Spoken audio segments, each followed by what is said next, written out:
Ready for your questions, inshallah. First question, if you want to come on, don't be shy, inshallah. Come on. Come on. Hold this in your hand and speak up. There we go. Dr. Hany, so my question to you is, now that this company of Islamic Relief that you've founded has grown to this extent, what is your further goal for Islamic Relief as it stands? Okay. What's after Islamic Relief for Islamic Relief? For Islamic Relief has to look at more diverse role for it in the society. One of the most important roles that Islamic Relief should make is creating young leaders. I didn't ask you to sit down. We're in a classroom here. To create leadership. As Sister Fatima and Sister Zahira talked about leadership. Leaders can create leaders. Do not create followers. And that's what we want Islamic Relief to invest in you and create leadership in different parts of the globe, whether male or female, Muslims and non-Muslims, whatever it is. Leadership, this is number one. Number two, we want Islamic Relief to start writing its own history. The history of achievement in 40 countries from 1984 till maybe next year. This will be the first phase of the 40 years of history of the organization. But we have to understand that history should be written by the people who made the history happen, not by the founder, not by the director. The people of South Africa should write the history of Islamic Relief in South Africa. The people in Sudan should write the history of Islamic Relief in Sudan. The people in UK should write the history of Islam, and so on. With one parameter. This is number three. Number four is Islamic Relief has to invest in research studies. Try to protect the sector, the humanitarian sector, globally, not only from the Islamic point of view only, but to try to address the needs of different communities. Cannot do this without having research, studies, and result-based oriented research studies. Number five, Islamic Relief has to create and shape and protect its identity. You are not identical to your brother and sister. Each one of you have got different identity. You may be same father, same mother, but different characters, different moral values, different characteristics. This is number five. Number six, Islamic Relief has to look at the culture of the sector and put its fingerprint, actually, to shape such a culture. Not to be just a number in the journey of the humanitarian sector. No, to be putting its fingerprint and its footprint on the creation of a culture, which should be a mosaic of multi-dimensional culture that addressed everybody in the sector. Number six, Islamic Relief has to be very proud of its values and should not imitate other organizations. Why should I be you? Why should I push you to become like me? Be what you want through your own values and your own moral system. So Islamic Relief also has to stand up for its religion, because Islam accommodates everybody and anybody and every society and any society. As a religion, it's inclusive, all inclusive. Even the Prophet ﷺ, when the Christian from Yemen came to the mosque in Medina, they were wearing the traditional cross dress with all the crosses and others. Came to the mosque. Came to the mosque of whom? Of the Prophet ﷺ. wearing the crosses. Even they asked them to pray inside the mosque. And he allowed them to pray inside the mosque. Because the mosque belongs to Allah. It not belongs to a group, to a sect, to Jama'ah. And the Christian from Najran prayed inside the mosque of Medina. In Medina, the second holy place after Mecca. Because the discussion between the Prophet ﷺ and the Christian monks who came from Yemen was about a global issue, not about a code of dress, not about the shape of the cross, not about whether you pray inside this piece of land or outside this piece of land. No, it's more than that. It's about the ultimate and final message of Allah. And actually this kind of interfaith dialogue between him and the Christian. How on earth, just as such, an uneducated, like you and the others, man who could not be able to read and write, managed to accommodate everyone and anyone to be shaded by the depth or the size or the diversity of his mission and his message. This is what we need Islamic Relief to do, to be accommodating. And we are accommodating. Have Muslims and the Christians in different parts of the organization work together hand in hand for the main common objective. And more. And the more you live as an organization, the more you rise. And the more you go deep down into the depths of the community.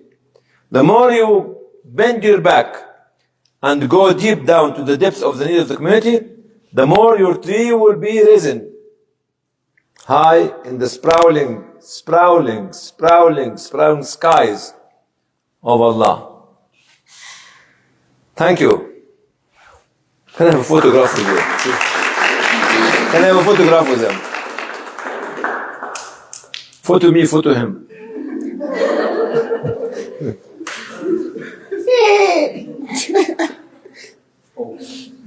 He's going to increase the likes on my page. All right, thank you. Yes, sisters. One brother, one sister. Come on. I remember you. You remember me? I do. You do. Gee. Assalamu alaikum, everyone. I'd like to say welcome, Dr. Hany, to South Africa after such a long time. My name is Hany. Hany? Yes. It's me. Thank you, mother. Thank you, actually. Thank you, mother. She's my mother. I told you, I'm young. Now I'm 16 now. Absolutely. I'd just like to say a few words before I ask my question. I made some notes. They said I made a lengthy speech, but I'll go through it quickly. I'm not as an eloquent speaker as Sister Zaira or Sister Fatima, and I'm definitely not as wise as Dr. Hany, the young 27-year-old. I'm still growing younger. I just want to say, mashallah, bless and reward and continue to grant Dr. Hany a good, long, healthy and successful life, inshallah, so that we as volunteers can continue working with such a generous and amazing man. I want to say Jazakallah khair to each and every volunteer. For it not being with your tireless efforts, we wouldn't be able to continue with these amazing deeds working towards our akhirah. I think I speak on behalf of all the volunteers where we want to say Jazakallah to Islamic Relief, because we are absolutely grateful for being a part of them. For amongst millions of people, Allah has chosen just 5,000 of us to be volunteers. So Jazakallah Islamic Relief, once again from the bottom of our hearts, for us to have this opportunity. I have two questions actually for Dr. Hany. Why you are running away from me? One is, I'd like to know how you keep motivated. Such pain and suffering in the world. I often feel very heartbroken when I see the suffering around us. And two, I'd like to know if Doctor is still with Islamic Relief, and how else have you reached out to share your knowledge with the sector? Okay, hold this one. Thank you, sister. The highest of heaven, Sidrat al-Muntaha, millions of miles in less than few hours. What is your, what do you call it? Diverse, what do you call it? IT. Huh? IT. No, not IT. Metaverse. Metaverse. Metaverse can answer this. See?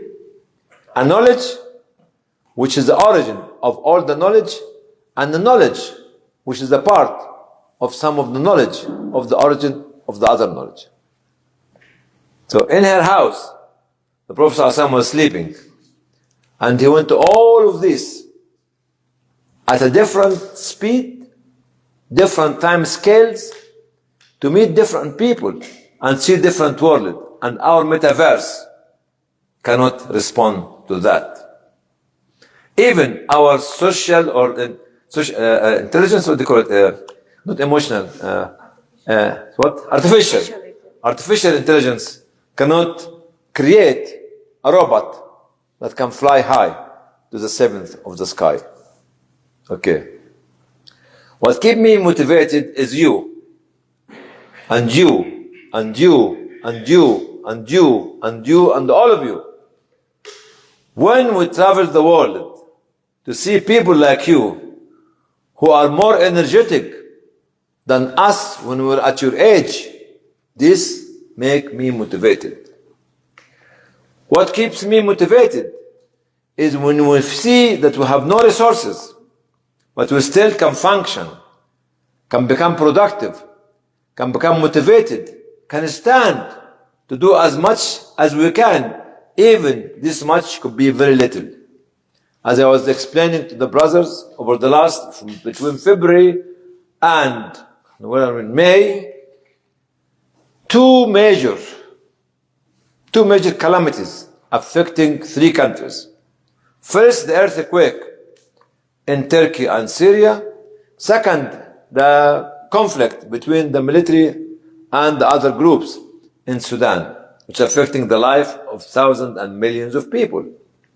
What to do with no resources? Connect, communicate, build bridges, and put people on one platform. And we succeeded to organize quite a few meetings to let people come together. The central point, when you can learn from one another, talk to one another, connect with one another, and build partnership with one another. The last one was in English, last Friday, about Sudan. But it was attended by members of Africa Union, UNHCR, and other big organizations. The one on the 8th of May, which is in Arabic for Sudan, was all the big Arab organizations were there, as well as United Nations and the others. This keeps me motivated. It drained our power because we have to do the extra mile, which we don't have the mileage for it, or the power for it. At the end of Friday evening, we had a recap. Start at 6 o'clock in the evening.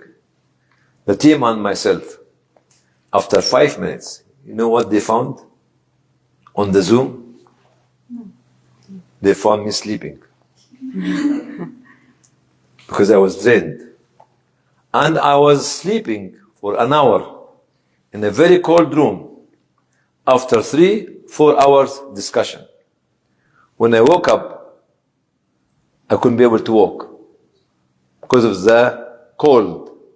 Because I did not put the central heating in my room. But when you sit down in a room for 4 hours, you stand up, cannot walk, cannot talk, cannot do anything.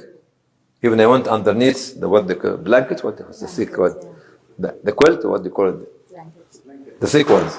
And they're still very, very, very, very ill. This did not break my back. This gave me energy. Not because I was drained. I say, okay, fine, let us have 5-6 days off. The following day, the Sudanese group and I were having a 9 o'clock show, live show, on an Arab television called Al-Hiwar, from 9 to 11. By the time we came back home, it was after 1 o'clock or 2 o'clock in the morning. So the drainage of resources and energy empowered me. give me energy. Because you don't know, you don't look at your fatigue. You look at the message that you want to deliver for the people who have no clue in what's happening in their country. Two groups are fighting one another. More than 500 Sudanese people, innocent people, are being killed in the middle. And this group claims something, this group claims something. This keep me and keep everyone going. The last and not least, when you visit the field and you see the smile on the face of the young children and the elderly, and this re-energize, revitalize, remotivate. The one who is winding you is not the young boy or the woman or the elderly. It is the one who is watching the big scene and energizing you to change your demotivation into motivation. Even bring the motivation to them by a smile. Because smile at the face of your sister, at the face of your brother, at the face of your mother, and is a charity. When you smile, you draw hopes inside the heart of people. The second question? As if you're still with Islamic Relief and how I to share your am knowledge. with now, I'm giving a lesson to myself and all of us. I'm still a chair of one board of Islamic Relief, which is board of Switzerland. I left Canada, and before that I left South Africa. Before that I left Malaysia. Before that I left. And you are right, and I am left. It's a joke, you have to laugh. He didn't catch it. It's a silly joke. I like all my jokes. But you have to give a lesson that nobody can last forever. If I stay forever, who else will take the place and develop and rise and build? Okay? So I'm still with all the activities that Islamic Relief asked me to join, like this week. I'm here in South Africa till 29th. Okay. With you and with a group of people coming from Canada, actually, with a program called Inspire from Islamic Relief Canada. So for this 2.5 weeks, or nearly, or more than 2 weeks, I'll be traveling with Islamic Relief. Going from here to Turkey to be with 2 or 3 Syrian organizations. For different reasons. Because you, look at them. You as an asset, look at the public audience. You as an asset of knowledge have to share your knowledge with others. Not only with your father, your mother, with your family, with your tribes. No, with everybody. Asking you, become a public figure. When you become a public figure, you have to address the needs. That's why the Prophet ﷺ, Allah said, وَمَا أَرْسَلْنَاكَ إِلَّا رَحْمَةً لِلْعَالَمِينَ. We have sent you to be mercy for mankind. Not for the Quraysh, not for the Hashemite, not for the Arabs, not for the Bedouin. It's for everybody. So you should be like the Prophet ﷺ, a mercy for everyone. Sure. I'm still learning. Jihad did not hear you. Why you are shy? I'm still learning. And we should keep learning all the time. From you. Inshallah. Thank you. Thank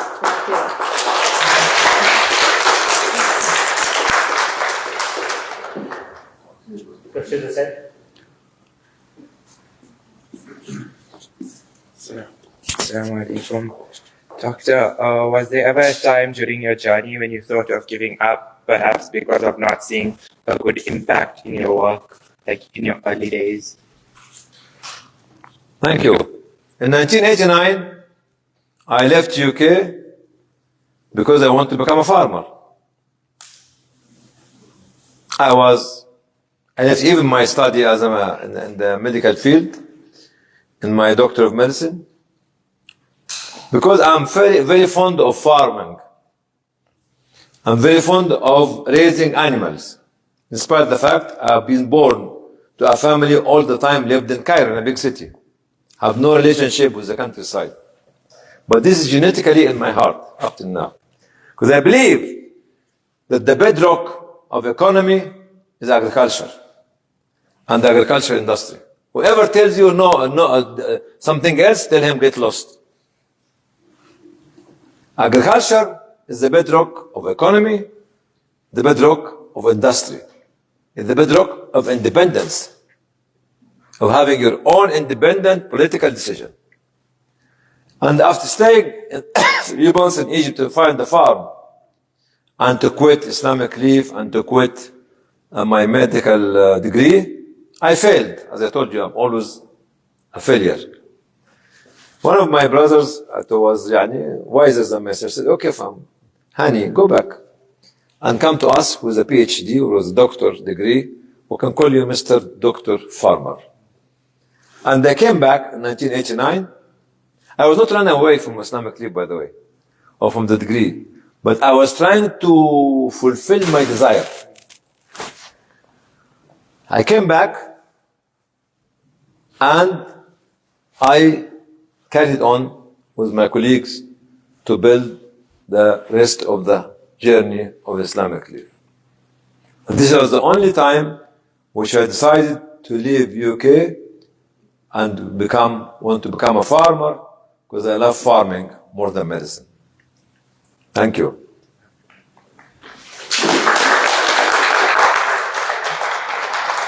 Let's take 2 more questions and we'll wrap up, inshallah. Let's go to the ladies and then one will be done. Ladies? Anyone? Ladies, no one? Gents? Okay, we'll take 2 last questions on the set. Assalamualaikum. What is the metaverse? No.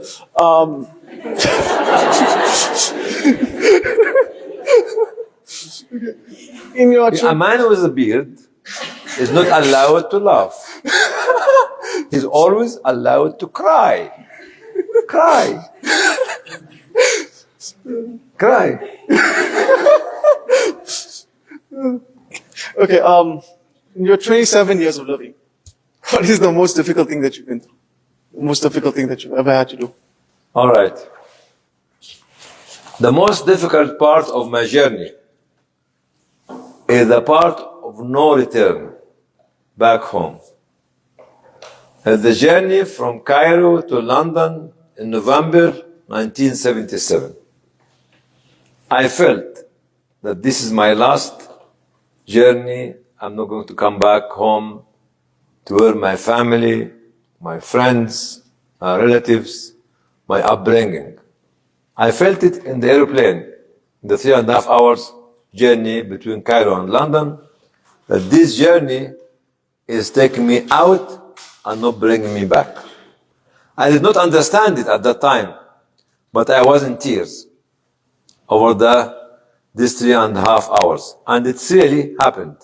I thought I was going to stay in UK for about 2 years, or 2 years, or whatever it is, but now it's nearly 47 years, actually, and I'm still here. With all the challenges, the political challenges in different parts of the world, which tarnishing people and giving them different names and calling them whatever it is. This should not stop you functioning. Because what did they say about Isa alayhi salam, Jesus? What did they say about Mary alayhi salam? What did they say about Adam alayhi salam? About Eve alayhi salam? About Muhammad sallallahu alayhi wa sallam? About others? You call them names. Bad names. Even I cannot describe what has been written about Isa, Jesus alayhi salam, in certain books. Or Lady Mary. I cannot say what they said about them. I cannot. It's insulting to me to speak the language of those people, or the spoken language of those people about Isa alayhi salam, or about Lady Mary the Virgin alayhi salam. So people call you names. The easiest thing, they call you terrorist. So what? So what? Don't let them stop you functioning. Let me take you to 3 points which can destroy any society. The anti-humanity, first of all, try to destroy the family by not allowing young boys, young men and young women to get married, making it difficult, make it independence. Don't get married to someone who is going to control your freedom.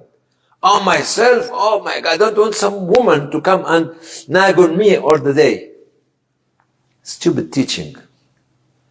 Ignorant teachers and ignorant followers. And if there's something happen between the husband and wife, the easiest thing, you have your salary, you have your car, live independently.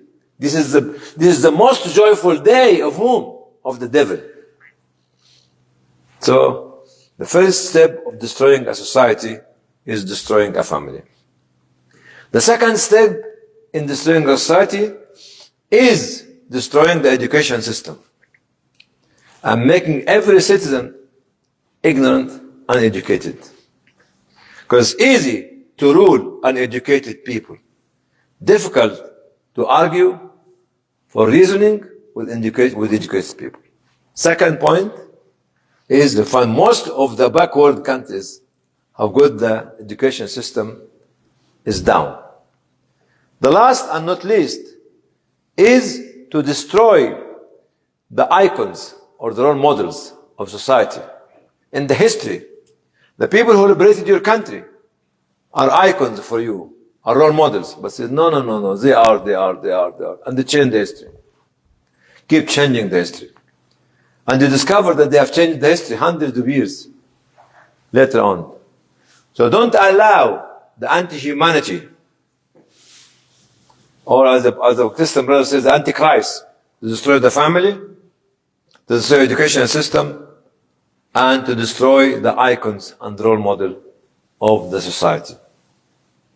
These are the three things which you have to let you do it. I'll tell you the story of my marriage. Have you seen my wife? She invited you for the wedding. Come here. She refused to come. Come stand here. 1983. Were you born? No, my mom was born there. We asked your mom to come with you.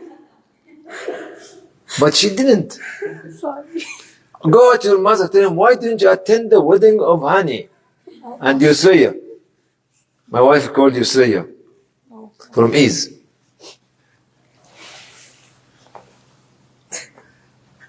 You're going to tell me your mother? I'll go ask her when I go home. But she's received the invitation. I don't know. Anyway, in 10 days, we were married. When you ask for the individual, a man or a woman. It was a dua for myself and dua for my mother. During that time, I said, Allah, enough is enough. I know, I want to get married. Very sincere dua. You were not there. Okay? And my mother has seen the dream that she had been given an apple, actually by her father, the father of my father-in-law. And in 10 days, I was a medical doctor. They are from a middle class people, family. No argument about dowry, about gold, about who the belly dancer should be, who the Ali dancer should be, who the Muhammad dancer should be, the music and the dress, nothing. The dowry, nothing. You want to marry my daughter? Okay, that's my daughter. You want to marry my son? That's my son. That's it. And next August, we'll be having the first 40s. Is it 40s? 40th anniversary. 40 with Islamic Relief. But we are a few months ahead of Islamic Relief. And if she was not my wife, because I was rejected by others. Have you known that? No, I did not. You told them to reject me? No. I've been rejected by others. Alhamdulillah, like anybody. You go to propose a young girl and she does not like you. She doesn't like your nose, your face, your ear, your whatever it is. Your beard? Okay, so it's not haram to be rejected. Alhamdulillah. So she was the choice of Allah. That's why she's still suffering. Seriously, suffering for the last 40 years of marrying somebody like myself. Tell your mother, why did you attend the wedding? I'll make sure. And send me the message on WhatsApp. What? It's face up or what's down? Face up? WhatsApp. Not face down, huh? No. All right, thank you. Thank you. You want to ask something else? That's all. Okay. Last question, inshallah.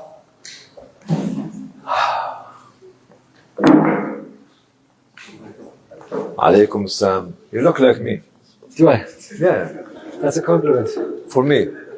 Or for you. For you. So I just wanted to ask. I heard that you were in Turkey and Syria after the earthquakes. I don't know if I'm mistaken. No, you are not mistaken. You are not. Oh, I'm not. Okay. Yeah. So I mean, obviously, for us, like we can see everything happening on social media, and the news, and like everything looks quite terrible. But I wanted to ask from your perspective, was that the worst calamity you've ever witnessed, or if not, what was? Okay. In my life journey, I saw the greatest or the most devastating calamities. One of them was tsunami. Okay? Where the wave came from the ocean, like this, and wiped out a whole city, more than 200,000 people, in a split of a second, or in a minute, or an hour, were in the ocean. You find the big buildings are destroyed from the top, not from the bottom. Different to the earthquake. All the departments and the structure of the local government in Banna was gone. And the wave has to travel to Sri Lanka and to claim the life of 50,000 people. The wave has to travel from Sri Lanka to Somalia and to claim the life of 30 people. And this is the might of the mighty wave that Allah sent it for a purpose. 250,000 people, 50,000 people, see the speed, see the power, see the weight and the strength of the wave. And nobody with your metaverse and with your intelligent, artificial intelligence, respond to this. And tell the artificial intelligence and the metaverse how heavy was the wave in Indonesia or in Sri Lanka or in, how heavy, that means the volume, or in Somalia. This is number one.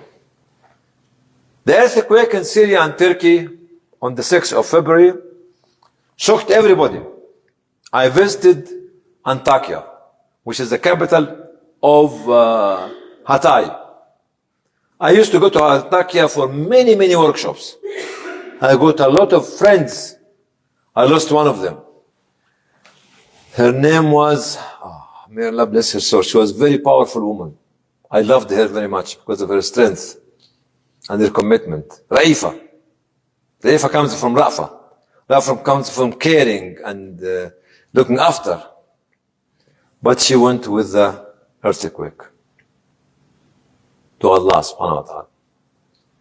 When I visited Antakya, it was a city of ghosts or ghosts. Nobody. City of death. Nobody there. People were staying in cold weather for days to get their beloved ones from underneath the rubbles. 1 day, 2 days, 3 days, 4 days. Men and women. In the middle of no man's land. All the buildings were destroyed 100% or cracked. Not suitable anymore. We estimate that at the time that the cost of rebuilding the infrastructure of Turkey at that time, on the 14th of February, will cross $100 billion. Will cross. Alhamdulillah, I was a little bit scared to say this statement because it might be politically incorrect to upset the governments. But the governments themselves came after 2 weeks and they said, I mentioned it in one of the interviews, and they said it's over $100 billion, the infrastructure. This is apart from the economical cost on Turkey. Who's talking about Syria? I mean, the people of Syria and this area. Nobody. Nobody knows how many people are dead, are buried under troubles. Nobody knows how much the destruction of the infrastructure of this area. And we're going to rebuild it.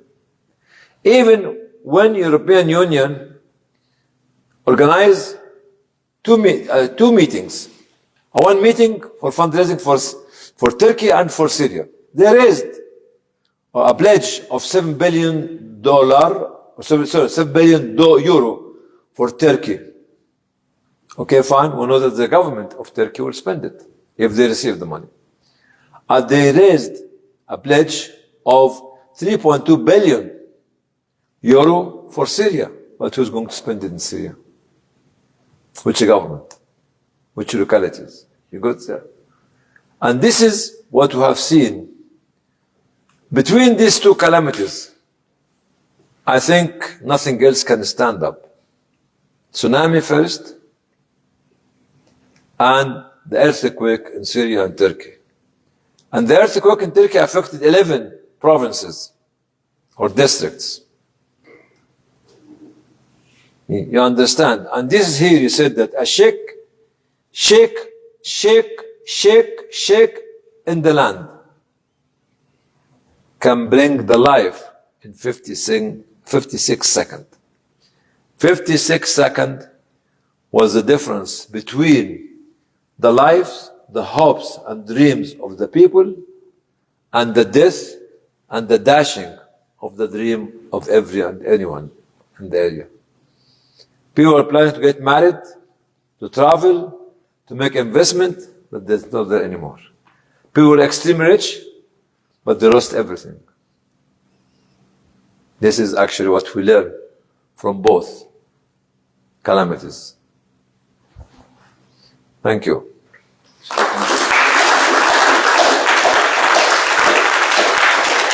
I think I will ask sisters to stand up for the last question before you conclude. Any question, ladies? You have to stand up or I will choose who should stand. And don't let me choose because I will embarrass. Don't hide from me. Don't turn your face to the other side. Don't do the don't. Do the do's. Are you the do's? Come on, do's. Bismillah. I need to think of a question. Come on, face the to everybody, they can answer. No. Talk to them. She's looking at you. She's looking at you. Okay. So Dr. Hany, with there being so many NGOs around, how do the NGOs cooperate with one another and see which places are in need, or how do you go about it? So if I understood from your question one thing, there are many NGOs. Yes. Do we need many NGOs? Yes. It's a part of the question, but you did not spell it out. Yes, we need many. We need more than that. Because each NGO, whether local or international, should look for a certain group of people, because the numbers of refugees and displaced people nowadays are millions. Okay? This number. So we need them. But we need them to understand that the organization is not theirs. The organization does not belong to them. It belongs to the public. It belongs to the poor people that they claim that they founded the organization for this cause. If you are looking after orphans in your organization, so your organization is looking after the orphans. So before you make any decision, see the welfare and the interest of the orphans first. The money of your organization is not your money. It's not your jama'at money. The mosque that you pray in and you build is not your mosque. It's not your jama'at mosque. Because your jama'at mosque might have contributed 30 or 30% of the cost of building the mosque, but the rest of the community, which is the majority, contributed 60 or 70 or 80%. So don't over-control the house of Allah, but share the power with the people of Allah. This is what we lack in our understanding. We thought because we started an organization, it belongs to us. But we forgot that the people who stood with us from the very beginning are the unsung heroes who are either praying, making dua, or giving us the penny, and the pound, and the pound, and the dollar and dollar, and the ringgit, which you cannot count. But the value of such a dollar, or a pound, or a penny could be equivalent or more than the value of $1 million later on. Because it came at the crucial time when there was nobody else supporting you. Here, you need to tell those organizations, remember that you have been created for a cause. Keep focusing on the cause, not on your organization, not on your leadership, not on your founder, not on your donors. No! Because the one who is directing all this to you is Allah. And you have nothing to do with this. You have nothing to do with this. The knowledge you have, the money you have, the vision you have, and the message you have, and the mission you have has to be shared with other organizations. Has to be shared with other organizations. Has to be shared with other organizations. You cannot afford to keep the knowledge with me. If it goes with me, wallahi allazi la ilaha illahu. If the knowledge goes with you to the grave and nobody has utilized it, Allah will sort you out in the grave where there's nobody else to protect you. Why didn't you teach? Why didn't you pass? Why didn't you educate? What didn't you give? The more money you have when you are in the grave, the more question you have when you are in the hands of Allah. That's why Prophet ﷺ said, the poor people will go to heaven 500 years before the rich one, because there's nothing to ask. But the rich ones will have a lot of things to ask about.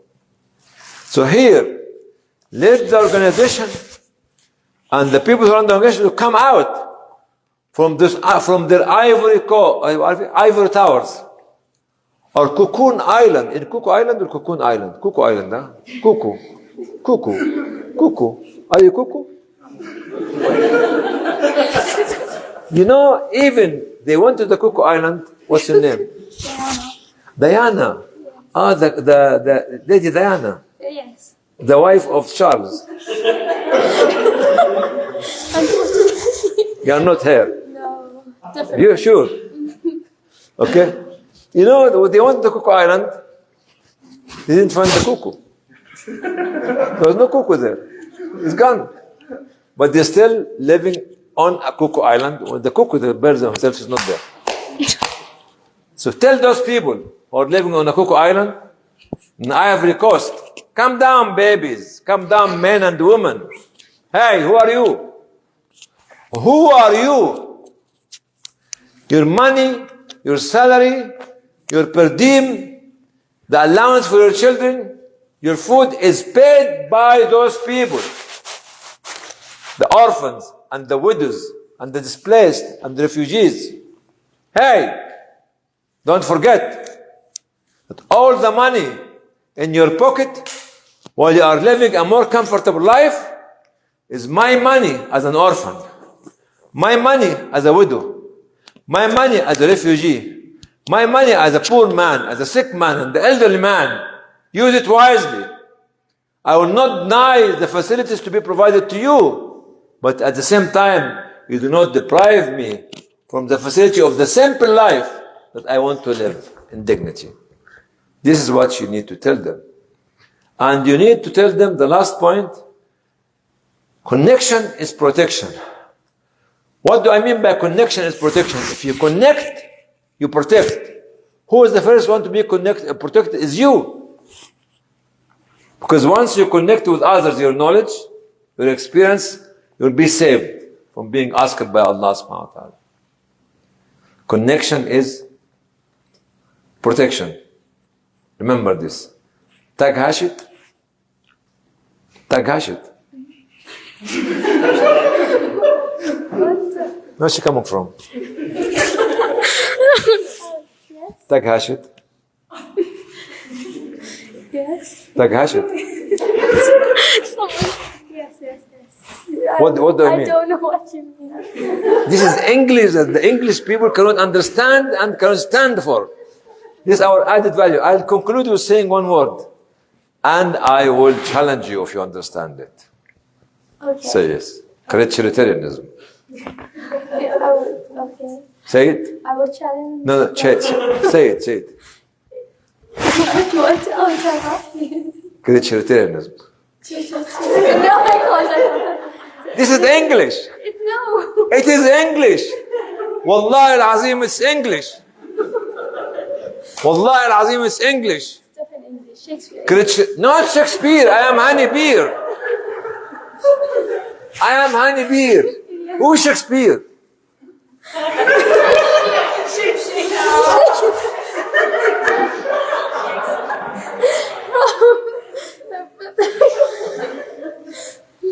Who's Shakespeare?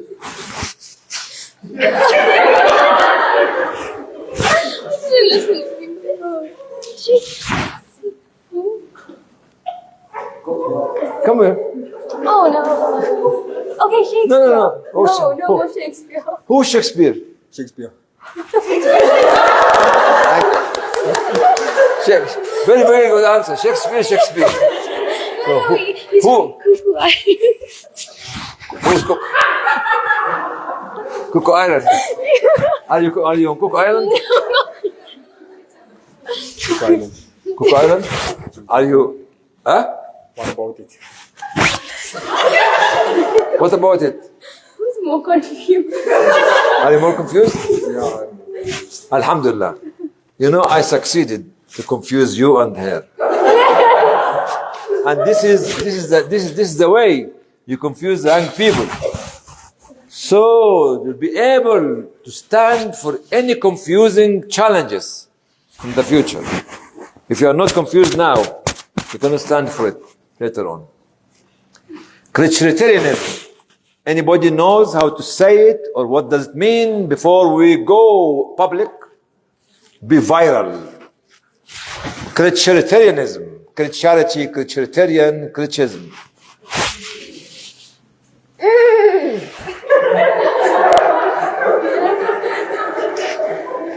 Can you see it? Creationitarian. Come here. So the BBC and CNN that Africa is vibrant. Say it. Huh? Creationitarianism. Creationitarianism. Creationitarianism. Creationitarianism. Creationitarianism. What does that mean? Some form of denomination. What does it mean? It is opposite humanitarianism. Humanitarianism is the terminology of relating everything to human being. Creationitarianism is the terminology relating you to the creator. So, in humanitarianism, the legislative, the judge, the juries are human. In Creationitarianism, the legislative will come from the creator. The rest will be the human being. And that's why we need to change humanitarianism into Creationitarianism. not Krishna. Krishna is something else. Creationitarianism. Creationitarianism. Creationitarianism. Creationitarianism. Oh, creationitarianism. As I said. Wait, what's the other one? The other English. Huh? That other one. The the other word that you said in Humanitarianism. no the Criticitarianism. what was the tag? I don't know what it was. Yeah, the Shakespeare one. Oh, was that it? So another way, not because you learn English from the English people, that does not mean that you stop developing the English language. That does not mean that you stop adding names which is not in the English vocabulary. No, you are not a nut. You can develop and invent and describe a new English terminology which has not been discussed before. So you become a leader. But if you follow, you become a follower. Is that right? Right. No, not confused now? I'm not confused. Alhamdulillah. Thank you. Thank you.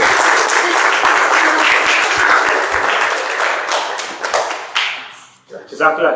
Thank you so much, Dr. Hany.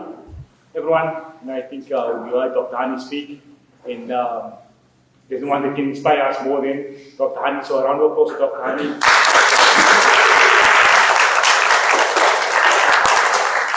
We thank Dr. Hany for coming out tonight and meeting all the volunteers. I think a lot of the volunteers always saw your videos, etc. that we share, and they always asked about yourself. And we always look forward to Dr. coming, myself, Nawaz, Maui, and everyone else, Fatima Kareem, obviously to Adla and the rest of the staff. Because every single moment, every single second we learn from Dr. Hany, and we learn something new every single day. So I think that everyone here today, I'm sure you all learned something, so inshallah we've got something to work towards, and I'm sure we take what Dr. Hany shared with us today, and inshallah we can implement it in our work with Islamic Relief going forward. Jazakallah. Everyone, before we leave, inshallah, please, if everyone can help, just take the chairs, take everything, please give it all your food stuff, and you can take it, please, the scoop at assembly tomorrow morning, so we just clear up, please, so if everyone can please help us, just clear up. Inshallah, we can go home. When you reach home, please message in a group that you've reached, so we know that you've reached, inshallah. Again, anyone who's joining us in Coach's Venue on Thursday, please message me so I can take you to the group.